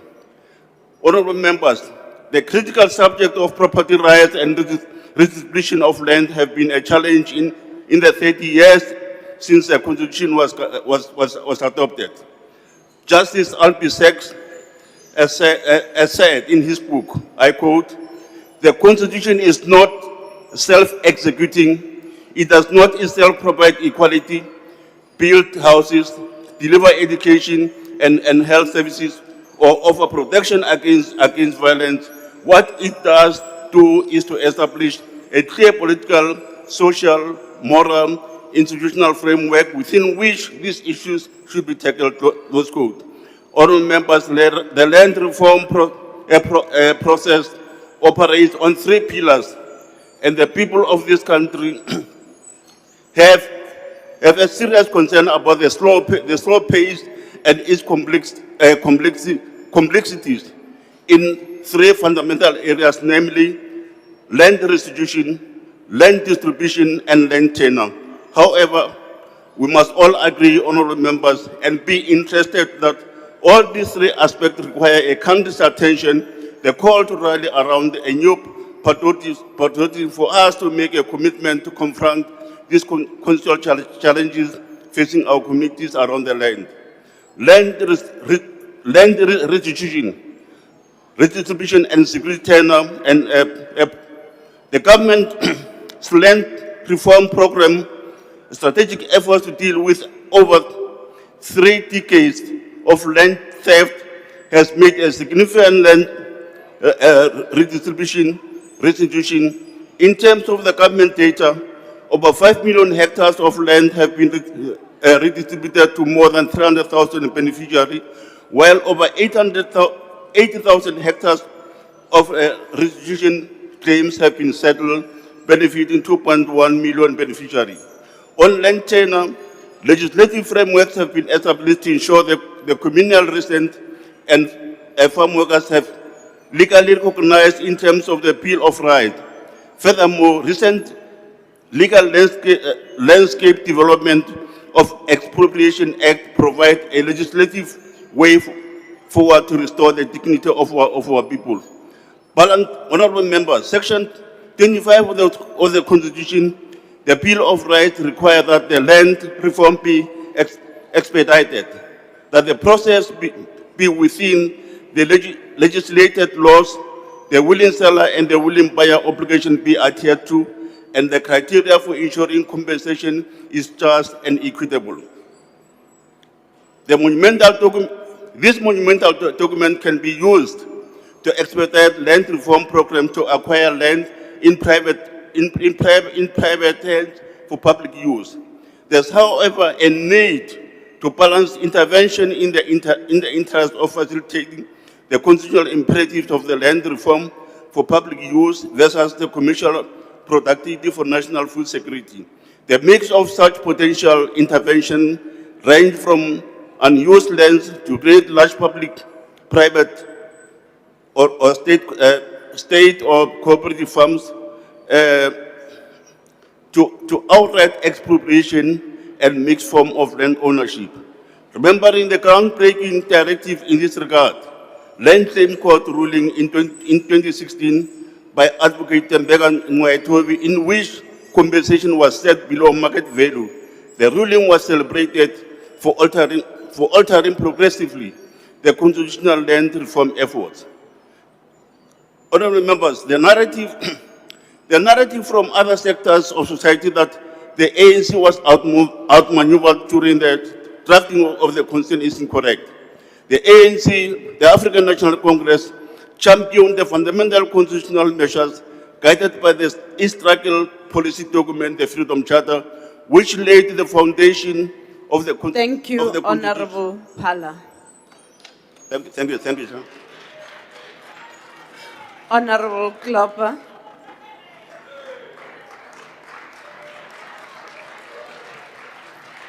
Thank you, Honorable Chairperson. Today we commemorate the 30th anniversary of the adoption of our Constitution. I wanted to use this opportunity not only to praise the sacred document, but to honor the covenant between the state and the people. It is a covenant reached after years of pain and suffering, courageously proclaimed never again. Never again shall the state be allowed to tread on the inherent rights of its people. Never again shall exclusion triumph over unity, and never again shall we forget that I am because we are. Our Constitution was born in the wake of a vile past. Deliberate system of violent oppression, racial domination, exclusion, and cruelty. Apartheid sought to divide us, and ultimately it failed. We, the people of South Africa, defeated apartheid, and the Constitution is our victory song. May we never stop singing it. May its verses resonate from where the Tugela plunges into the fertile valleys below the Ukahlamba, from where the waves strike the rocks of our beautiful shores, and from where Hurikwaho, the mountain and the sea, watches over the mother city. We the people are united, we the people are the same, and we the people are one. In honoring this document, we must also reflect honestly on the state of our beautiful country. A constitution does not defend itself. It does not walk into a police station. It does not sit in the prosecutor's office. It does not preside over the case. And neither does it stop a corrupt official from putting his hands in the public purse. It protects the citizens only to the extent that those entrusted with public power respect, obey, and ultimately defend it. The commemoration is about the past we rose from, the future we strive towards, and more importantly, where we find ourselves at present. Since the adoption of the Constitution, South Africans have been enforced to endure corruption, unemployment, failing services, broken promises, and deep wounds left from state capture. We have watched public money disappear while schools, clinics, SAPS, and police stations have to do a whole lot more with a whole lot less. Yet every day we wake up, we raise families, build businesses, serve communities, vote, and believe that tomorrow will indeed be better. That resilience deserves an applause. And more importantly, it deserves a government worth it. Our Constitution protects hardworking South Africans against the abuse of power. It protects the poor from being ignored, minorities from being scapegoated, and majorities from being manipulated, and every citizen from the arrogance of those who believe that public office is a private bank account. It protects us from old school politics of racial oppression, but it must also protect us from new school and new politics of racial obsession. We cannot heal the scars left by our past by using the same tools used to inflict them. 30 years into democracy, South Africa cannot afford parties that trade in division, resentment, and permanent racial mobilization. We cannot build a united country if every problem is reduced to race, and every citizen is first measured by race before being seen as a human being. Non-racialism isn't a slogan. It is a founding constitutional value. It is one of the greatest achievements of our democratic dispensation, and it must be defended. South Africans belong to all who live in it. It's deeply troubling that some political actors openly flirt with scrapping and weakening the Constitution. Some speak of sovereignty of Parliament as if its unchecked political power is freedom. Let me tell you, it is not. Unchecked power is exactly what the Constitution was designed to prevent. A Parliament without constitutional limits can quickly become a place where rights depend on the mood of the politician. South Africa has lived this nightmare before, and we dare not dress it up in new slogans and then call it a revolution. The Democratic Alliance stands here with a clear view. We will not chant the xenophobic populism. We say the rule of law must be defended. We will not elicit reckless land grabs that destroy investment, food security, and jobs. We uphold the right to private property. We will not mislead South Africans with empowering policies that sound so noble in speeches, but too often enrich only the connected few while millions remain excluded. We celebrate equality. Redress is necessary, opportunity is necessary, but real empowerment must reach the child in the township school, the unemployed graduate, the small business owner, the farmer and the farm worker, the informal trader and the family surviving through honesty and hard work. Freedom, fairness, and opportunity, as well as diversity, are the practical foundations of a constitutional democracy that works for everyone. A constitution that protects the rights must be matched by a state that actually delivers justice. SAPS must be able to investigate without political interference. Prosecutors must be able to prosecute without fear, favor, or prejudice, and courts must remain independent. Very importantly, Parliament must conduct oversight with a backbone. Government departments must serve the citizens and not the factions. Public money must be billed South Africa and not buy fancy cars and multi-million rand private mansions. So let us today celebrate the Constitution, but let us commit to defending it first. Let us applaud the spirit of the people who carry the hope of a better tomorrow with all resilience and strength. 30 years later, the Constitution remains a shield for people and a warning to the powerful. It does not belong to politicians, corrupt officials, criminals, disgraced judges, and all parties. It belongs to us, the people of South Africa, and the best way to honor this is to ensure that every child, every worker, every family, every community can feel its promise in real life. That is the work before us. That is the responsibility we accept. And that is the South Africa the Democratic Alliance is fighting for. I thank you.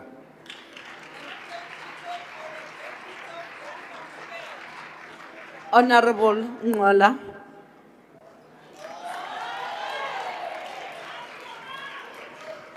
Thank you very much, Chairperson.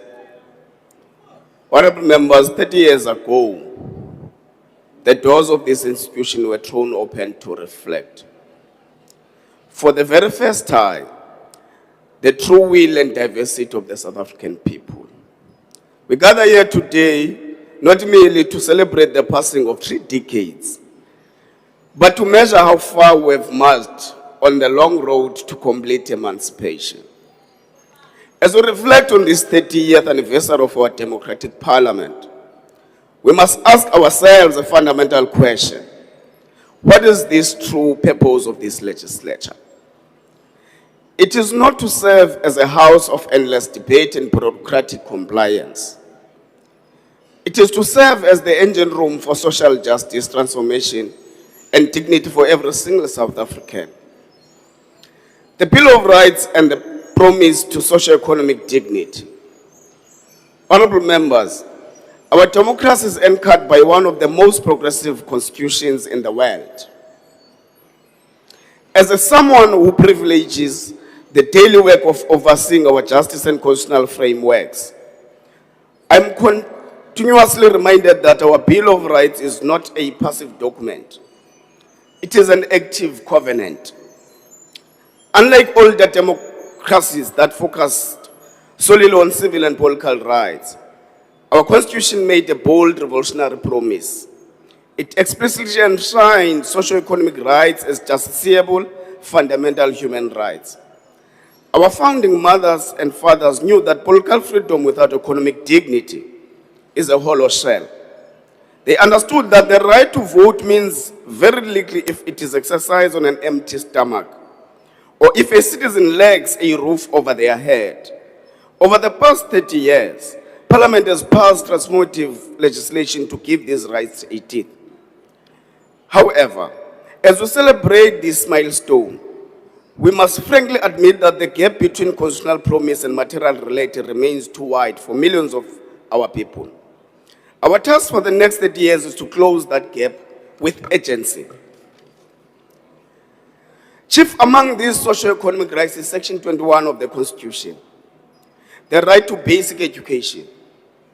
Education remains the ultimate equalizer and the most potent weapon we have to break the intergenerational cycle of poverty. Through our oversight and budgetary allocations, Parliament has consistently prioritized our schools, but quality basic education is a complex ecosystem that requires three non-negotiable pillars: empowered and accountable teachers. We must continue to invest in teachers' training, professional development, and support system to ensure our educators are equipped for a changing world. Timely delivery of learning materials. No child can learn in the dark. We must completely eradicate bureaucratic delays so that textbooks, stationery, and digital learning tools are on desks on day one of the school calendar. Safe and dignified infrastructure. Let us be unequivocal. In a democratic South Africa, no child should ever lose their life on dignity to a beetler tree. Parliament must hold implementing departments strictly accountable to ensure safe infrastructure, modern classrooms, and secure environments for our children. House Chairperson, human dignity is also deeply tied to the living conditions of our communities. Section 27 of the Constitution guarantees access to health care services, sufficient food, and clean water. We must accelerate our efforts to build a healthcare system where quality of care is determined by medical need, not by depth of citizens' pocket. Our oversight over public healthcare facilities must be relentless, ensuring that clinics have medicines, hospitals have staff, and patients are treated with absolute empathy. Furthermore, Chairperson, we cannot speak of health without addressing the structural determinants of health: clean running water, and proper sanitation. Local government delivery failures in a water distribution are a direct threat to constitutional rights. This Parliament must use its teeth to hold local government accountable for failing infrastructure. Coupled with water is the growing crisis of food security. In a country with our agricultural potential, no child should go to bed hungry. We must protect vulnerable households through active agricultural support and economic interventions that keep basic food baskets affordable. Where the economy fails to provide immediate relief, the democratic state must step in as a shield. Our social security system is one of the proudest achievements of our 30-year democratic journey. It is a vital lifeline that keeps millions of families above the line of absolute destitution. We must guard and strengthen our social assistance program for our children to ensure that they receive the nutritional and developmental support needed in their formative years. For our older persons, our pioneers who built this country under the harshest conditions deserve to age with comfort, security, and utmost respect. For persons with disabilities, we must move beyond more financial grants towards building an inclusive society that removes physical and economic barriers, allowing everyone to participate fully in public life. Our social grants are not charity. They are a constitutional right and an investment in human capability. Honorable members, as I draw to a close, let us remember how this Parliament came to be. It was born out of the power of the vote. Democracy is not a spectator sport. It requires active, continuous participation. We're currently moving towards the upcoming local government elections. This is where the rubber meets the road. Local government is the sphere of state closest to the people.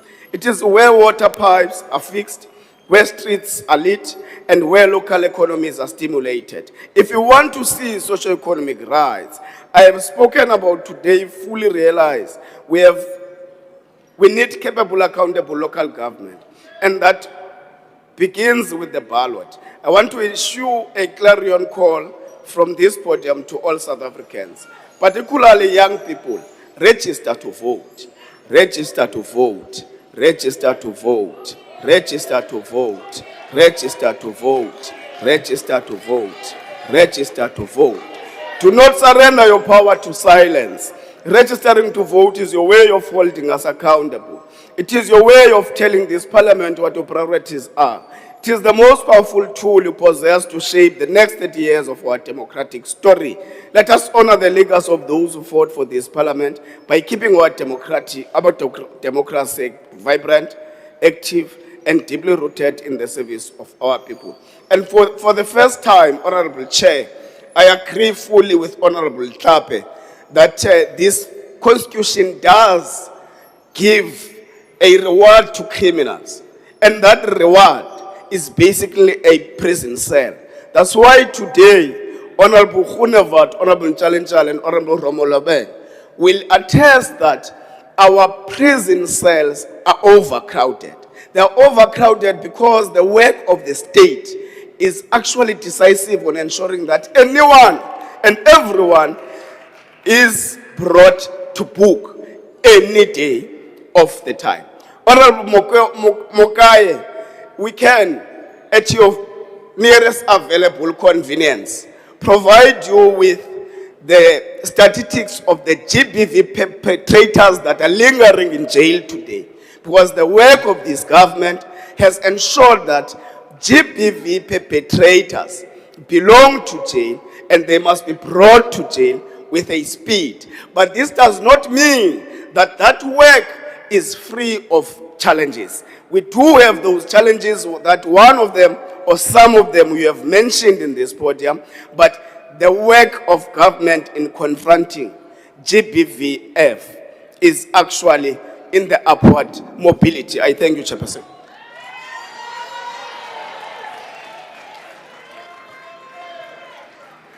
That concludes the speakers list and the business of the day. Honorable members are requested to remain in their chairs whilst the processions leave the house. The joint sitting is adjourned.